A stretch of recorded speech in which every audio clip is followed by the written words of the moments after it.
Good evening and welcome to Zealous Hellions. My name is Jack Ruler and I've had the privilege of working at the Mixed Blood Theater for many years.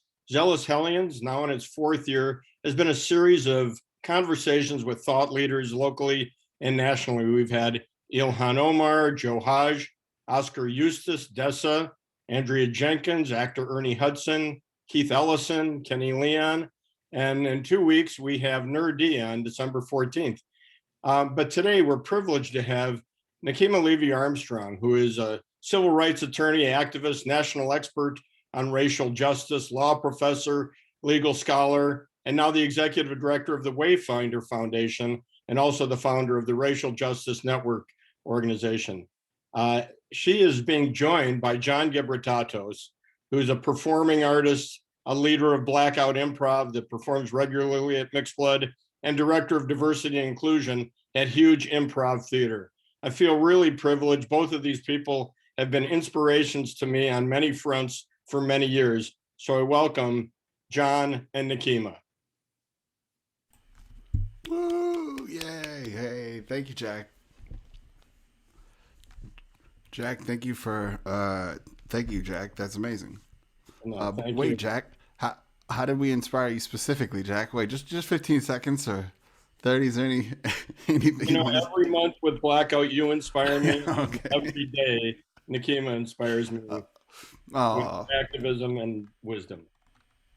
That's beautiful. Thank you, Jack. Yeah, thank you, Jack. Well, Nakima, how's it going? I miss you. It's been a wild day already. I always say we, but I mean like me, good friends. We can't thank you enough for the work you do. I just want to start there by saying thank you for everything you do and you continue to do, and it's not lost on us how you maintain it consistency of showing up, and it is not lost on nobody around you. So first, yes, please, thank you. Thank you, John. Thank you for everything that you do. You uplift our spirits, you use creativity, ingenuity, and you're not shy about confronting racial injustice. So I appreciate you. Thank you. Okay, so for a person like myself who has used comedy as a way to, as a tool, but also it was a way to exercise demons, I want to go to the question here. This is a great question. When did you realize your purpose and or path would center on disrupting injustice for mostly Black, brown, and indigenous folks? Well, I would say that there were a bunch of different times in my life where I felt inspired to use my voice for change. I would say one of the most critical moments in my life happened when I left South Central LA, which is now considered South LA. I went to a boarding school that was predominantly white and affluent in North Andover, Massachusetts. And in that environment, I had to confront race. And so I became like an activist on campus in terms of speaking truth to power, challenging racial injustice, and teaching people about our history as African Americans in this country. Mm-hmm. And as you can hear, my 4-year-old is not shy about using her voice in the background. Is that Asada? That is Asada. Well, Asada speaks, so we know that we already knew that was going to happen. We gotta. Wonderful. Okay, and then now all right. So then, was there one or more moments that you can think of from your childhood that might help foster your current resolve to fight for justice? Absolutely. Yeah. So for those who don't know about my background, I was born in Jackson, Mississippi. And it was, a relatively calm environment, predominantly Black, a lot of folks who just were working class, mm-hmm. some who owned land. I felt like I was a part of a cultural enclave in that environment. Mm-hmm. And around 8 years old, I moved to LA. That was like night and day in terms of what was happening in the community. I moved to a predominantly Black and Latinx environment.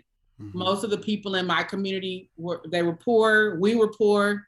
Mm-hmm. And I felt a sense of community, but I also saw a lot of things in my community that were the result of racial isolation as well as economic injustice. Folks weren't necessarily paid a living wage or had access to resources where their family could become upwardly mobile. A lot of folks were just kind of locked into a cycle of whatever happened in the community. Now, during that time frame, it was around 83, 84, somewhere around there. That was the start of the war on drugs. And so in our community, we were deeply impacted by drugs, gangs, police, and poverty. And so as a kid watching all of this unfold, I just, wondered to myself, what could I do to make an impact? And I'll never forget one day watching lawyers on television. I think I was watching divorce court or family court, and I saw these lawyers standing up and advocating for people. And I said to myself at 9 years old, maybe if I become a lawyer, then I can use my voice to help people and to change things. So that was a dream that was in my heart from 9 years old. I knew that that was the path that I wanted to take. Thank God I didn't know what it would take to get there in terms of just the barriers that normally exist. And that's been the path that I've pretty much been on ever since. Oh, I love that. Now, most interviewers would probably just skip right to the next question. I want to ask more, and because that's I can't help but like slow down just a little bit to just talk about the characters or events that shaped you in a way. Like when you looked at neighbors and who owned land, right, and you could see in their eyes a sense of pride and a sense of this is theirs. Yes, you cannot tell them different. Whether people or even like conversations or things or patterns that you saw, ways that even community like was like, hey, what? Nope, you're gonna stay. You will not.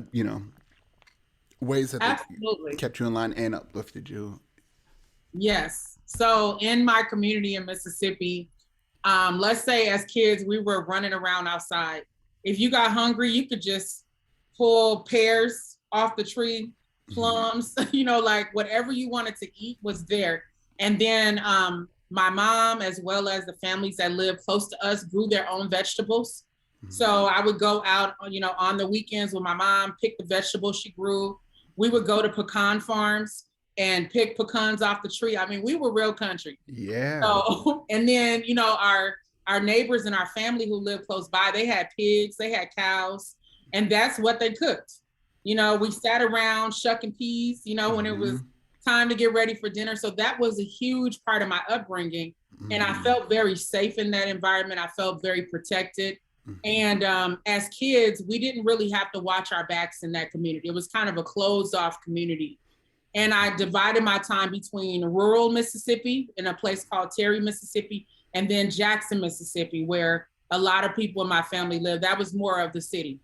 And in the city, you saw mostly people more working class, not necessarily owning land, mostly renting their homes and just doing their best to survive.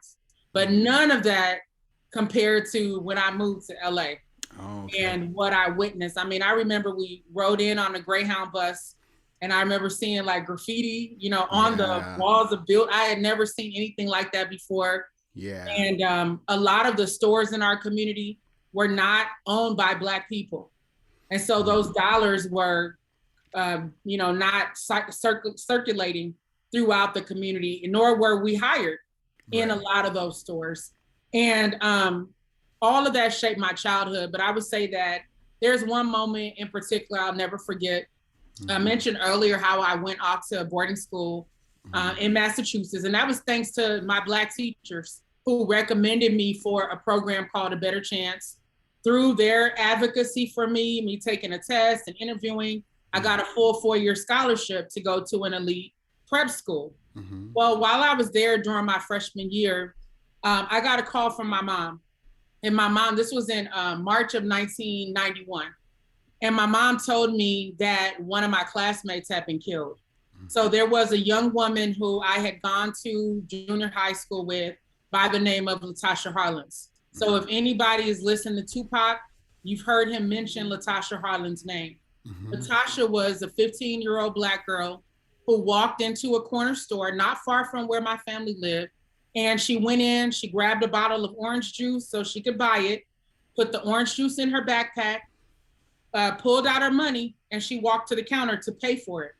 Well, the person behind the counter assumed that Latasha was trying to steal the orange juice, and that led to a physical altercation between the two of them. Latasha threw down the orange juice, threw down her money, turned to walk out of the store upset, and the woman leaned over the counter and shot Latasha in the back of the head. This was caught on video. Latasha fell like a sack of potatoes. And so literally, I came home for spring break, and instead of just, like a normal kid enjoying my spring break, I went to view Latasha's body. And for those who know about the beating of Rodney King and the LA uprising, one important component of that was the killing of Latasha Harlins, and how outraged people were that she had been killed under those circumstances. She was tried by a jury and found guilty. But the judge at the time, who was a privileged white woman, made the decision that the woman would not serve any time in prison. She just had to pay a fine and do like 400 hours of community service. And around the same time, a man kicked a dog, somewhere in the LA County area. He got 28 days in jail. So right away as a child, I was given the impression that Black lives don't matter. And that stuck with me. And I thought, I lived, Latasha died, I became a lawyer, Latasha wanted to become a lawyer. And so all of that has influenced the path that I have taken, in the fight for racial justice. Wow. Thank you. Yeah, it's incredibly, some people are moved by that. You are moved by that. I feel a sense of activation just hearing things that are just unfair. It really does trigger, not to make it personal, but it really activates a part of me where I feel like that's bully behavior, just to break it down to its simplest form. And I just, it's gross. Okay, I'm going to move to the next question. All these will just be in the pot, and then I'll kind of, question number 3. What is one thing that you think most people misconstrue about how and why you use your voice to advocate for others? Well, I think that people expect me as a Black woman, particularly as a dark-skinned Black woman, to essentially be not seen and not heard. And they also expect me to be a part of the culture in terms of the Minnesota nice culture. And I let people know, once I realized that there was a unique and specific culture here, I had to make a decision. Either I am going to blend in with the culture to get along, or I'm going to just be myself and let the chips fall where they may. And so I got to the point where I had to make a decision when I saw injustice of whether to be silent and be liked, or to speak up and have people perhaps not like my perspective or the fact that I'm a straight shooter, and I say what needs to be said. So I once I made that conscious decision in the spirit of Black women who had come before me, that just empowered me to speak the truth and let the chips fall where they may. I'll never forget a situation that happened when I was a law professor at St. Thomas, where my law students and I were putting on a conference. And one of the panels included, it was the only all-white panel of the day. The conference was called How Are the Children? And it was focused on intersecting issues of public education, juvenile justice, poverty, and mental health. Well, that one all-white panel included a white Hennepin County prosecutor, a white public defender, a white probation officer, and then another white lawyer who also had worked at St. Thomas. There was a lot of racially charged comments that came out of that panel, a lot of racial stereotypes. It was extremely offensive. And so I remember sitting there like, well, what do I do? This is our event. Do I get up and say something? Do I just kind of let this go and move on to the next panel? But there was something in me that said, you got to do something. So I got up from my seat and went to the podium, and I said, excuse me, to the panel. And I said, I'm going to end this panel right now. And I also want to address some of the things that I heard that came forth from the panelists that were highly offensive and racially charged.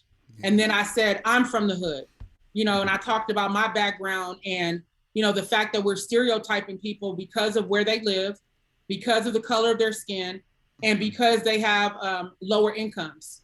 Right. And I just talked about how unacceptable that was, especially given what we were there for. You know, the audience consisted of lawyers, judges, parents, and teachers and social workers. And after I did that, you know, people clapped, but the the panel was not happy. And so the prosecutor from Hennepin County and the public defender wrote a letter to the dean of the law school, essentially trying to get me in trouble for speaking truth to power. And so I was like on pins and needles for like 2 weeks from the time the dean emailed me the letter and said, let's meet and talk about this, not knowing was I going to lose my job. You know, I was a new law professor. I didn't have tenure. I had just moved my family to Minneapolis, and I didn't know what was going to happen.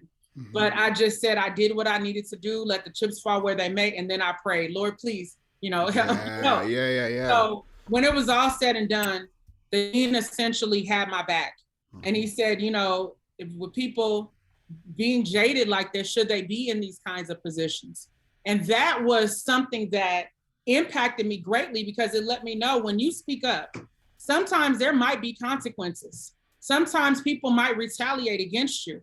But at the end of the day, did you do what needed to be done? Did the people who came before you, like Rosa Parks, Dr. King, Malcolm X, you know, Thurgood Marshall, I mean, the list goes on and on of names we know and names we don't, who stood up for what was right and who paid the price and who helped move us forward as a society. Yeah. Yes. You know, the moment, what is it, like a trapeze, like a circus trapeze act or whatever, they got to take that leap of faith and they got to hope that someone, and I just imagine that moment when you are seeing wrong and you go, well, I'm not gonna sit here and not catch the person or not take that jump, and you just go, well, here we go, look at this, watch me, and I think there's something really special about that magical moment where you go, watch this, because I'm seeing this, and I no longer want to feel like I'm crazy for like just existing here. Like, we're not all seeing the same thing, and you got to take that jump. And yeah, okay, I'm gonna go to the next. And it was terrifying, right? So I don't want to give people the impression that I woke up like this, you know, like, like it was like, no, you have to go through things and then you make a conscious decision. Even if you don't know what the outcome is going to be, knowing that you have to say something, you have to do something, you have to make a move. And then being willing to accept whatever the consequences look like. Yeah. Here we are, Tuesday, and what is this? We have now completed the jury selection for Kim Potter. Is that correct? Well, so far, 4 jurors have been selected. Okay. So this is day 1 of jury selection. So they need to get 12 jurors, and they'll probably have alternates as well. So out of all the jurors that they listened to today and questioned, which is a process called voir dire, where the prosecutors and the defense attorneys get to ask questions to make a decision about whether a juror will be fair and impartial. So they have seated 2 white men, 1 white woman, and 1 Asian woman so far. Okay. I don't know if people watched the jury selection, but there was a Black man who, I mean, I'm assuming he's Black just from his voice and from the things he talked about, who basically said, I don't want to serve on the jury because I am afraid that people. Okay, so Asada apparently wants to say hi. Hey. Say hi. Now let mommy get back to work. So that juror, you know, they had to take a 20-minute recess after his voir dire questioning. And he talked about, you know, his wife having some health challenges, also him working in corrections, him working with people who are incarcerated, and him being afraid for his safety if he were to serve on the jury. Yeah. So that was an interesting process to watch unfold. Yeah. Like in real time, where we're seeing us scream, help, stop oppressing all of us. And I would love to be a fair citizen to help our system, but help. I'm being strangled by it in real time while you want me to serve. And it's kind of, it's bizarre. It's bizarre to hear the jury, because it's like you saw the same thing that I saw. Everybody saw what we saw, but this is the system we have. So can you talk about the courageous act of going out and like even getting to this point? I don't know how we got to this point, but you had an influential hand in making sure that we could even get to this stage. Like I'm talking about when you went to Stillwater to just to draw attention for us to even get to this moment. We needed you to, for people to take it serious. Am I making that up? There's so much stuff happening all the time. No, you are correct. You're talking about something that we called Operation Pull Up, where we all know we're still in the midst of a pandemic, which means that a lot of elected officials and other influential people are at home and they're not in their offices where they're accessible. So in this particular case in which Daunte Wright was killed by Kim Potter, who was a Brooklyn Center police officer at the time, the case was transferred from the Hennepin County Attorney Mike Freeman to Pete Orpit, who is the Washington County Attorney. And he lives out in Stillwater. And so through Operation Pull Up, we showed up. And so basically, I didn't tell people where we were going to go. I just asked them to show up at a location and said, we're going to stand for justice for Daunte Wright.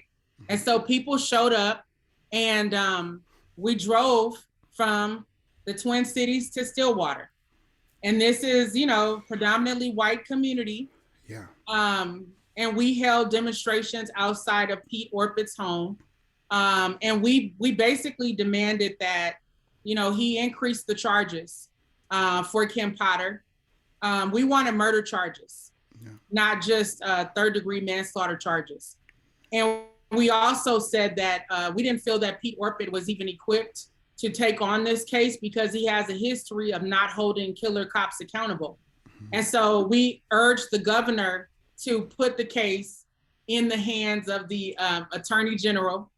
And through a process of us showing up consistently, also urging the public to make phone calls and to send emails and direct, conversations with the governor, the case was placed into the hands of the Attorney General. And now the charges have been increased to second-degree manslaughter, although it's not the murder charges that we were hoping for. Right.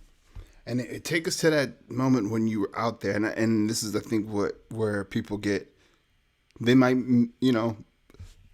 misunderstand that you're courageous in that moment when you go there and you say, hey, let me take the case, I'll do this, and it's confrontational and you know what you're walking into. But I like to believe that even in speaking truth to power, even in those moments, we have to be mindful of what our vulnerabilities are so we can do this. And there's a lot at stake. It's not just, hey, I think, I want to do that. You have years of courageous moments like that to draw from, and you have a great community. So I think I just wanted to also draw those distinctions. This isn't just watching overnight, just oh yeah, Nikita just had the impulse. No, Nekima have been, you've been doing this. And so that was thank you. That was very powerful. I want to go to the next question, unless you want to add to that part. No, just to your point about just being an experienced organizer and trying to determine which levers do we need to pull and push. Yeah. And also the importance and power of thinking outside the box, right? Mm-hmm. Because I'm sure when Pete Orpit took the case, he never expected a group of people to show up in Stillwater in his neighborhood demanding justice and demanding change. And because of that, he came outside and he talked to us a couple times. And at one point, he even asked me if I would. He said, "Do you want to be a special prosecutor and bring charges?" I'm like, "Absolutely." I wasn't expecting that either. But and then he doubted back when he saw I was willing. Wait. Hold on. Wait a minute. What did I didn't say you good, but exactly. And then the other thing that was interesting about that process was the reaction from the neighbors. So there were some neighbors who waved at us as we were marching down the street near his home, some who joined the protest. There were others who were angry, who had a lawnmower, loud while we're out there chanting. Yeah. And there were a couple neighbors down the street where the wife called us the N-word. And then that clip went viral. And her husband was a correctional officer with the Department of Corrections. He lost his job. She lost her job at Fantastic Sam's. So, you know, it was a lot that happened, you know, through that process. The ripple effects that happen just in speaking truth to power, just in voicing, hey, you're not a problem. I'm just saying I see a problem. That's all I'm saying. And it's killing us. That's all we're doing. And even in just voicing that, you literally can see people feel like, oh no, how dare you? Oh, the dark side of America. Don't point at that. Oh, this is Stillwater. You know, absolutely. It is a loud scream when I hear that reaction that only says, I don't respect you. Is all I hear when that comes, you know, as a reaction. Yes. And the people were courageous, right? Who went out there, because we're in a place where people might open carry. You know, they may not want people, you know, standing in the street, you know, near their property. So there is an element of danger, you know, being in the unknown territory and just still being resolved to stand up and speak the truth. Yeah. You know, so it's not something that I take lightly or other folks take lightly, but we do know that we have to keep showing up. Yeah. Yeah. We have to keep showing up. And there's multiple tactics to this. We need many different tactics. It's levels to it. There's many levels to it. There's no wrong way. I'm reminded of a time when, I don't know, late at night, and it was during the protest of Dante Wright, and you went right to where they were, the police were training for, I don't even remember this name of the operation, whatever, but they had Operation Safety Net. Thank you. Their headquarters. That's right. That's in North Minneapolis. That's right. And we were on live when we met there every night for a clandestine operation. We found out they were holding press conferences there late at night and manipulating the media. Yeah. So we said, we're going to show up. We wanted to get in the press conference, but they canceled it. So we said, we're still going to go. Yeah. And when we got there, we saw National Guard, you know, on the roof. And they turned out the lights on the inside, and we just went out there and we started chanting and protesting. And then you showed up. Yeah. In the middle of the night and stood in solidarity with us. Yeah. I couldn't help but feel like, why? What? This is the loudest we could be right here. We're pointing to, you know, we're showing all of the like dumb spots on how they are reacting. We're trying to be civil. This is an uncivil system. So to me, it felt like this makes a lot of sense. They are on a roof on a school. Nothing could be more ridiculous and outrageous from the furthest thing we need from that. When they signed up for that job, we'll just even break it on the job level. That is the first thing I would be thinking if I wanted to come and serve and protect. So that and then, you know, because it was just like, well, this is the time of night where, you know, I think we need to all shine a light on it. Like, I feel like we can get a lot of media press in some other areas, but at this time it was like real late, and it was like, you know, it was just like, no, this is a good time to shine a light. They're on the roof being ridiculous. And then what I really liked is it showed me the solidarity that people had, and it had a very like specific message, which was, no, we don't tolerate abuse from the system, and we will always be united regardless. You know, just don't think we do this one way. Like, we're going to be out here, and we're not going to stop. And I was like, yeah. And they weren't expecting that. You know, they were thinking they're safe and secure, tucked inside of a community that has suffered under the weight of oppression, hidden in plain sight. They never expected people were going to show up and call for accountability and make them feel just as uncomfortable as many of us feel just being Black, walking down the street and driving our cars. Exactly. Thank you, Nekima. I never said that, but specifically for that night, thank you. That was, you know, sometimes you just is a gift. I'm gonna go to the last question. This is, what public moments? Well, you know, what public moments in your life have you learned the most from?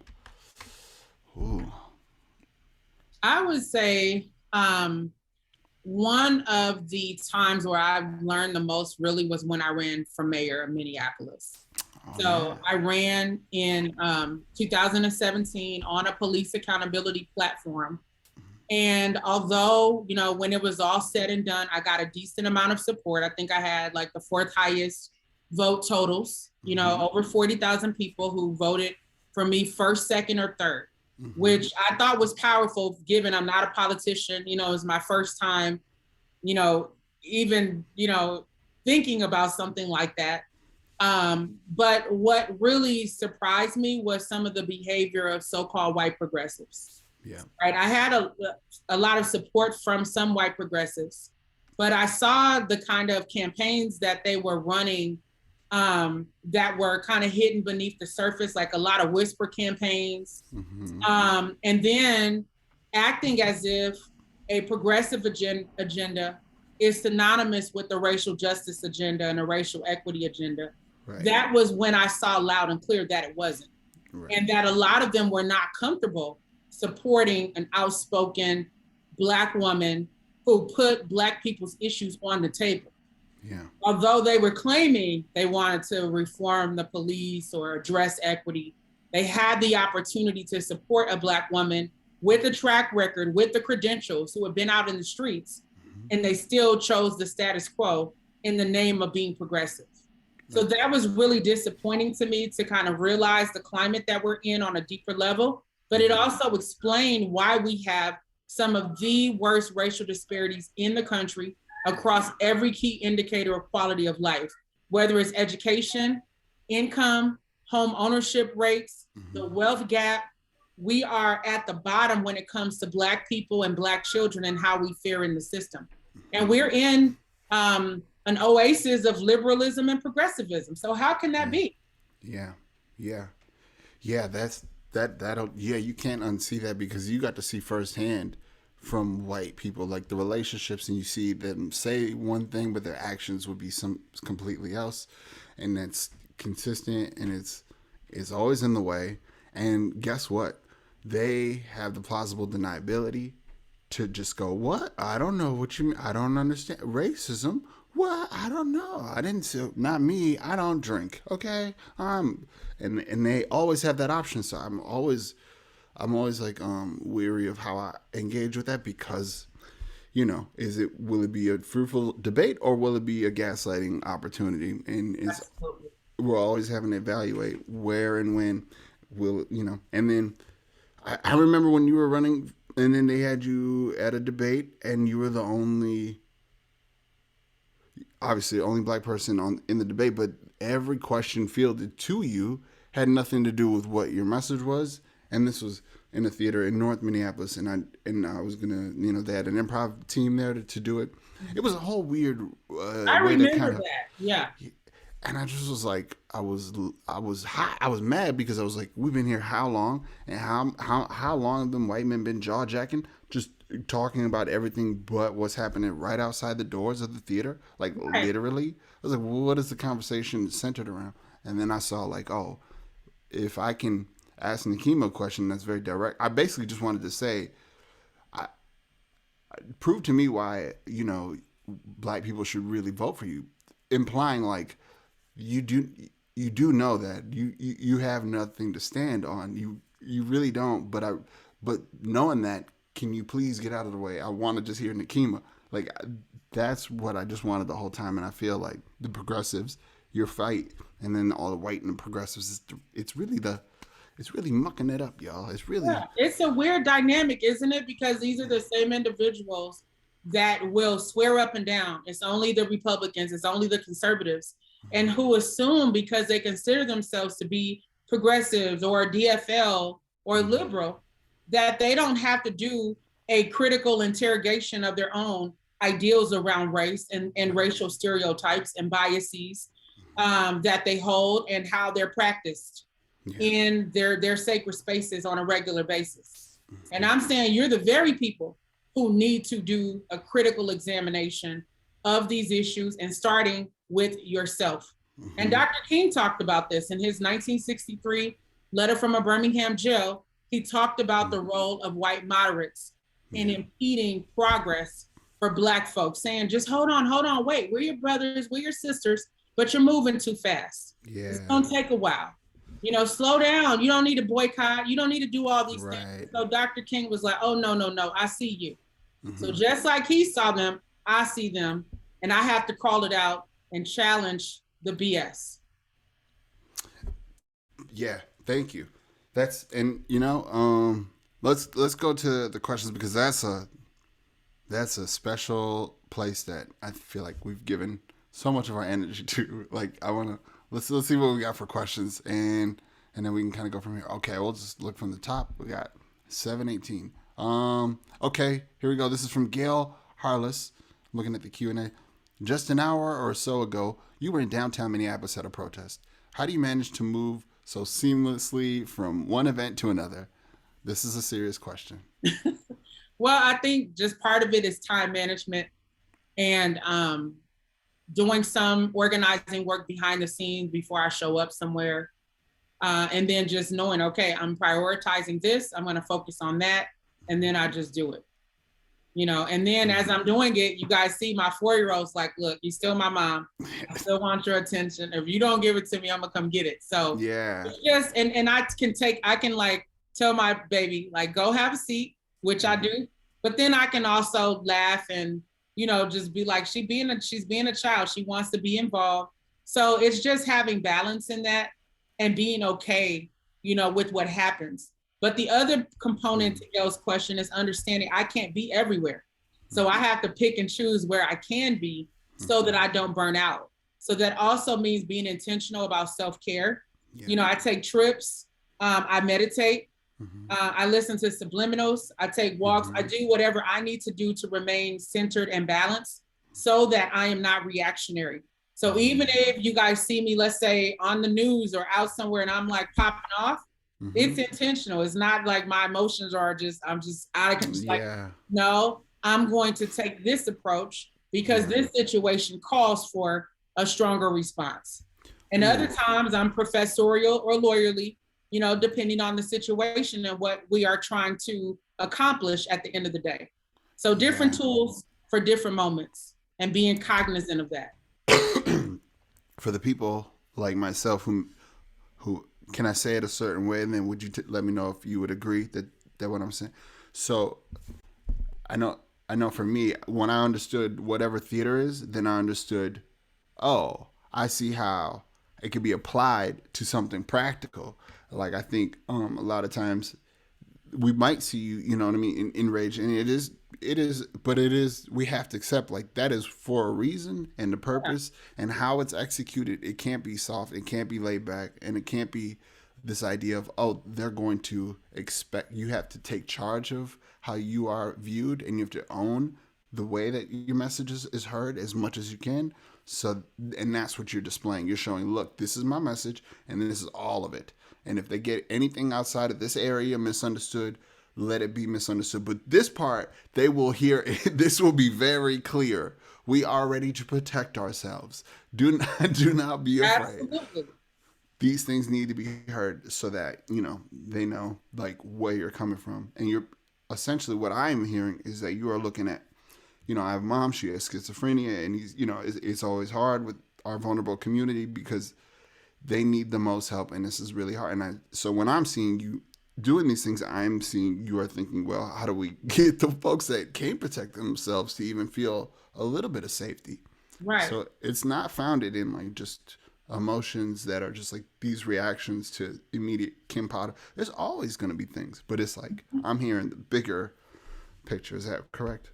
Absolutely. Yeah, I think that your statement was succinct in terms of how I view the situation. And again, understanding that because I'm a multidimensional person, I'm not necessarily going to show up and approach every situation the exact same way, right? I mean, when I was a law professor, I was a law professor for 14 years, 13 of which were at University of St. Thomas Law School in a relatively conservative, predominantly white, predominantly affluent environment.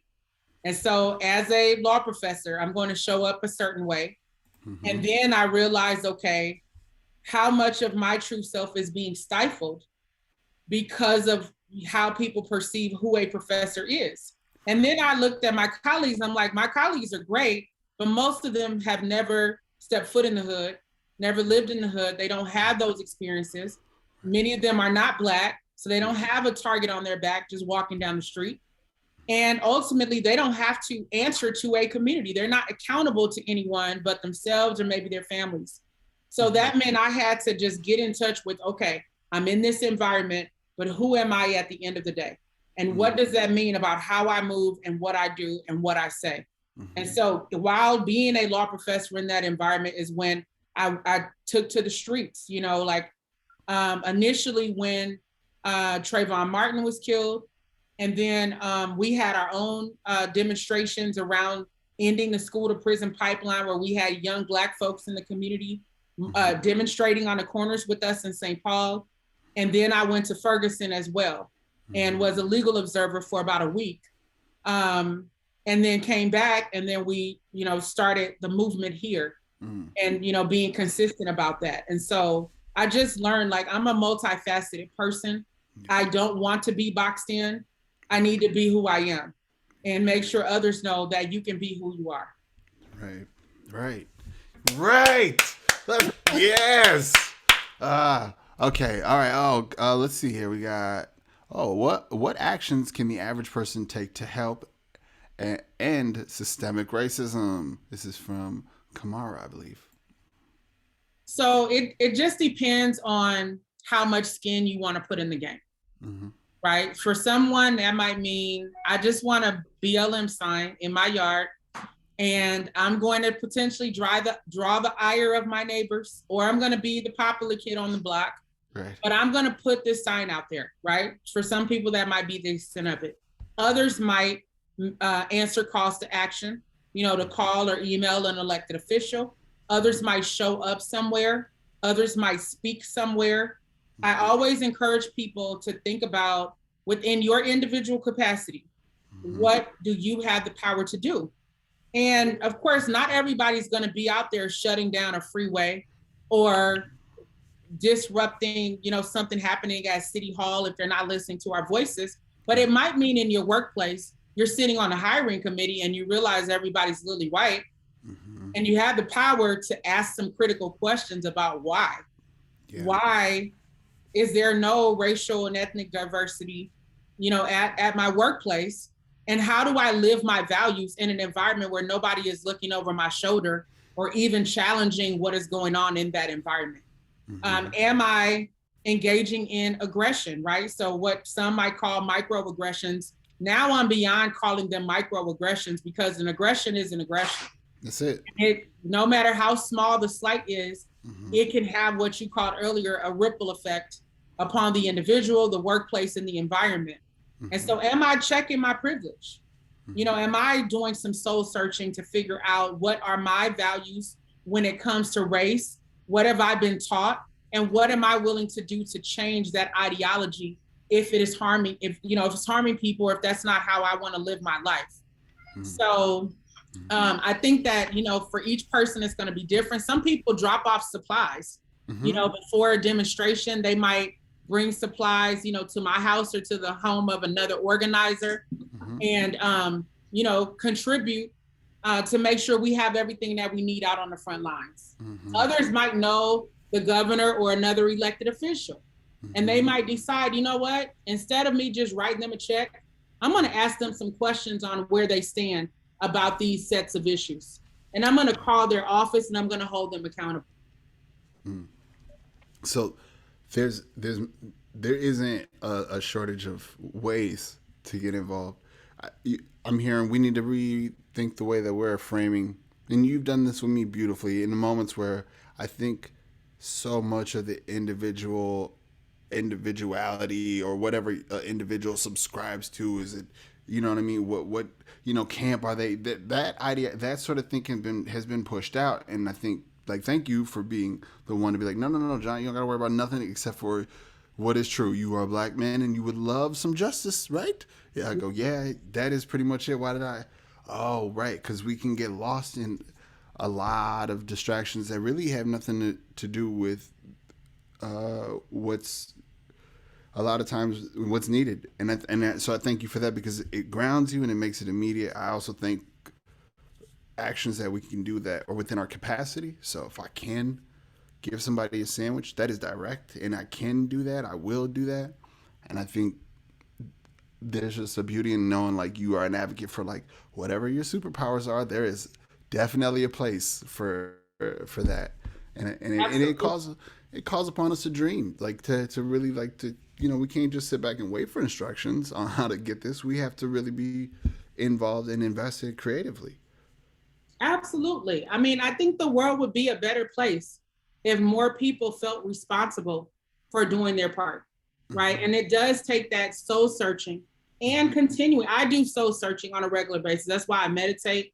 That's why I sit still. That's why I take trips to make sure that I am regrounded and I'm recentered and I'm thinking about what is my purpose. You know, so I think everybody needs to do that regardless of the background or the comfort level or the privilege, in order to be in touch with who you really are. And then you can influence things and people on a much wider scale.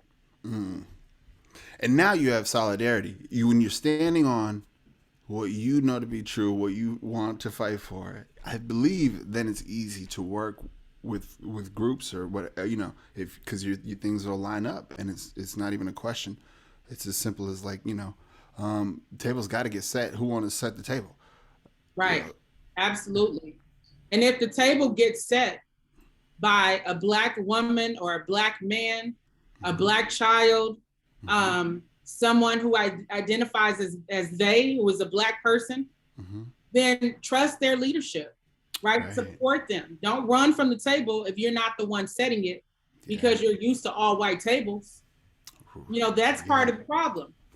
So I encourage Black people to set your own table when at all possible, and you invite people to the table and you help formulate the agenda and push for the outcomes that you want to see.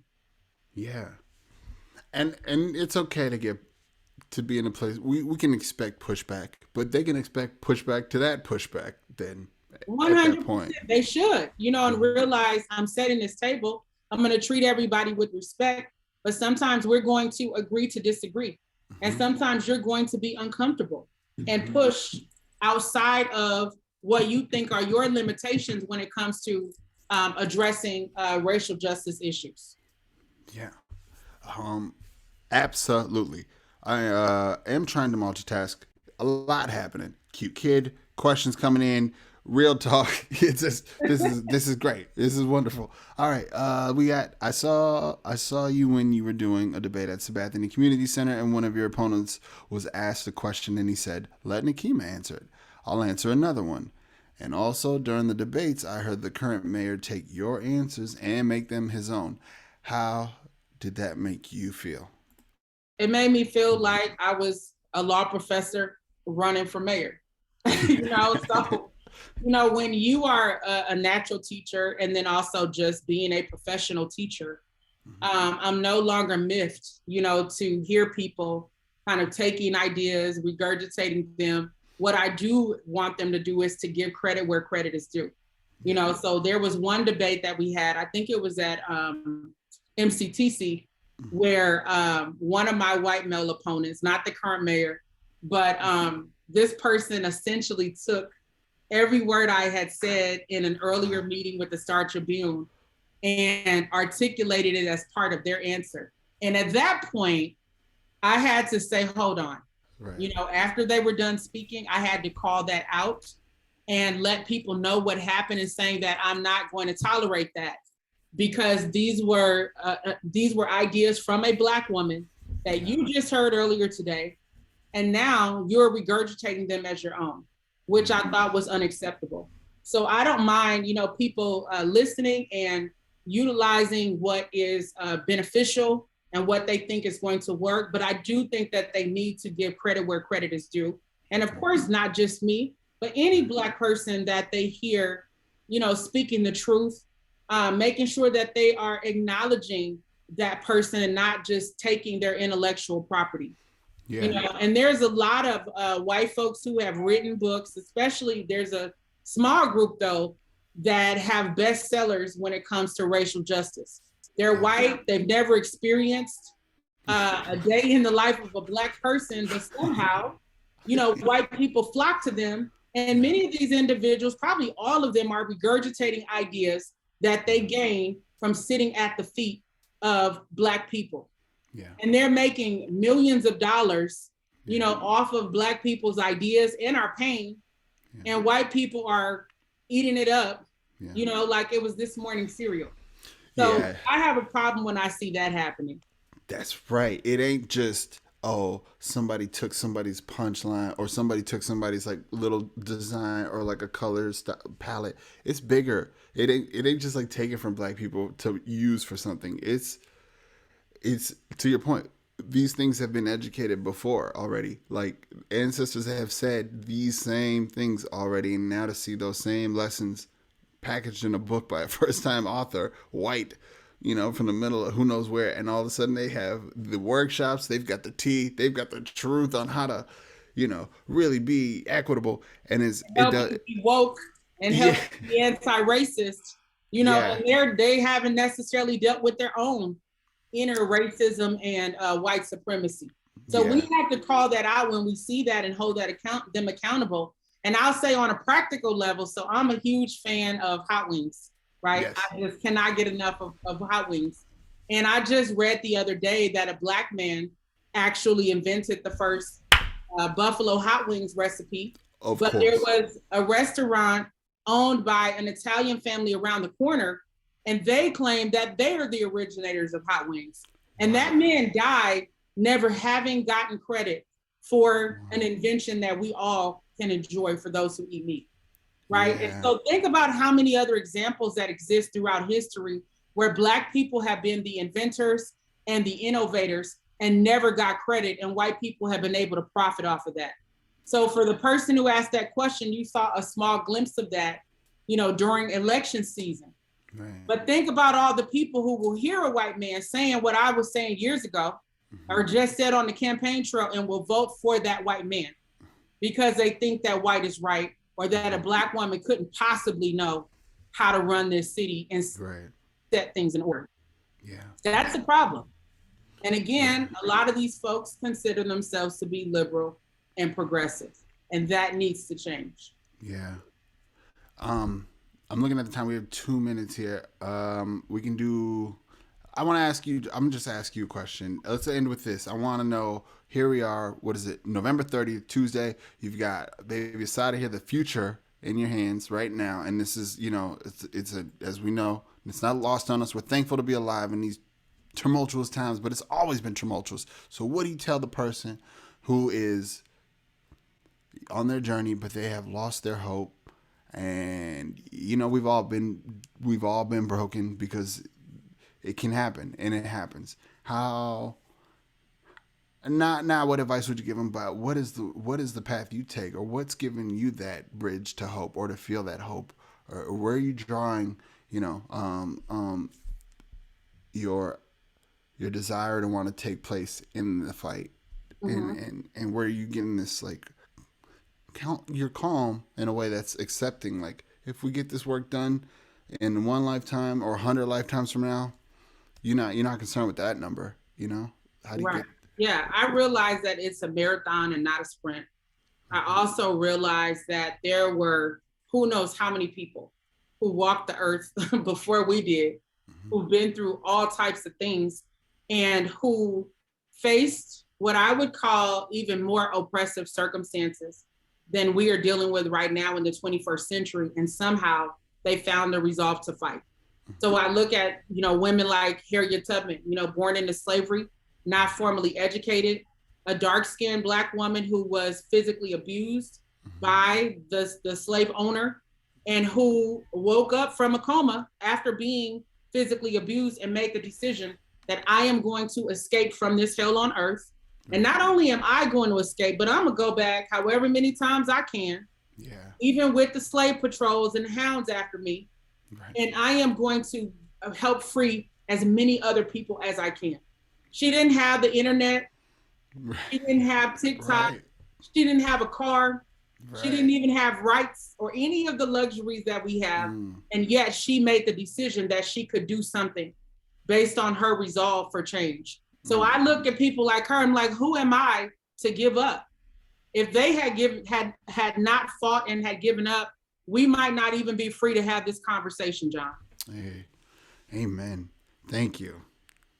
I'm going to come back in, join to thank you. Yeah.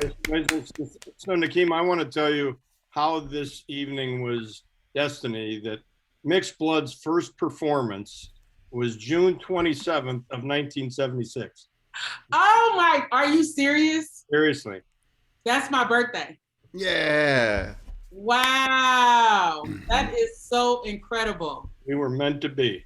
Oh my goodness. Wow. Thank you for that. Well, really, thank you. It's been a fantastic hour. You both did a beautiful job.